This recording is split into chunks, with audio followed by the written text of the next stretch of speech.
Abdullah bin Umar రదియల్లాహు వారు తహజ్జుద్ నమాజ్ చదువుకుంటున్నారు. తహజ్జుద్ నమాజ్ చదువుకుంటుంటే సూరే all Imran 92వ ఆయత వచ్చింది.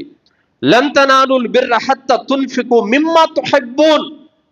మీకు ప్రియమైన వస్తువుల నుండి మీరు అల్లా మార్గంలో ఖర్చు పెట్టనంత వరకు మీరు పుణ్య స్థాయికి చేరుకోలేరు అనే ఆయత వచ్చింది. తహజ్జుద్ నమాజ్లో ఖురాన్ పారాయణం చేస్తున్నారు, ఈ ఆయత వచ్చింది.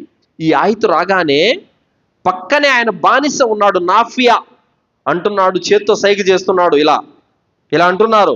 ఆయనకు అర్థం కావడం లేదు. అరే, ఈ నమాజులో చెయ్యి ఊపుతున్నాడేంటి అని చెప్పి ఆయన నిశ్శబ్దంగా కూర్చున్నారు. నమాజ్ తర్వాత అడిగారు, అబ్దుల్లా మీరేంటి నమాజులో ఉండగా చెయ్యి సైగ చేశారు, నాకేం అర్థం కాలేదని అన్నారు. ఏం లేదు, అల్లాహ్ సుబ్హానహు తఆలా మీకు ప్రియమైన వస్తువుల నుండి తీసి అల్లా మార్గంలో ఖర్చు పెట్టినంత వరకు మీరు మోమిన్లు కాలేరన్న అల్లా అంటున్నాడు కదా. నాకు ప్రియమైనటువంటి వ్యక్తివి నువ్వు మాత్రమే, కాబట్టి నిన్ను నేను బానిసత్వం నుండి విడుదల చేస్తున్నాను, వెళ్ళిపో అని చెప్పాను.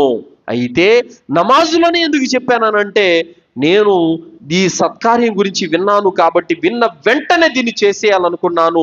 నమాజు నుండి బయటకు వస్తే ఎక్కడ మళ్ళీ శైతాన్ నన్ను అలసత్వంలో పడేస్తాడని భయపడ్డాను అని చెప్పారు అబ్దుల్లా బిన్ ఉమర్ రదియల్లాహు వారు. సత్కార్యం చేయటానికి అంత తొందరపడేవారు. ఈరోజు మన వద్ద 10 లక్షల డబ్బులుంది, హజ్జు చేద్దాంలే అని అంటే నువ్వు ఏ యాక్సిడెంట్లో పోతావో, ఏ గుండె జబ్బుతో పోతావో ఎవడికి తెలుసు? నీ దగ్గర డబ్బు ఉన్నప్పుడే నీ మీద ఫర్జు ఉన్న హజ్జు చేయాలి. నీ దగ్గర ధనం ఉన్నప్పుడే నువ్వు సత్కార్యాలు చేసుకోవడానికి తొందరపడాలి. రేపు చేస్తా, ఎల్లుండి చేస్తా అని వాయిదాలు వేసుకుంటూ పోతే నీ ప్రాణం నీ చేతుల్లో లేదు. తలుపు తట్టి చావు రాదు ఎవరికి కూడా. కావున ఖచ్చితంగా సత్కార్యాలు చేసుకోవడానికి మనము తొందరపడాలి సోదరులారా.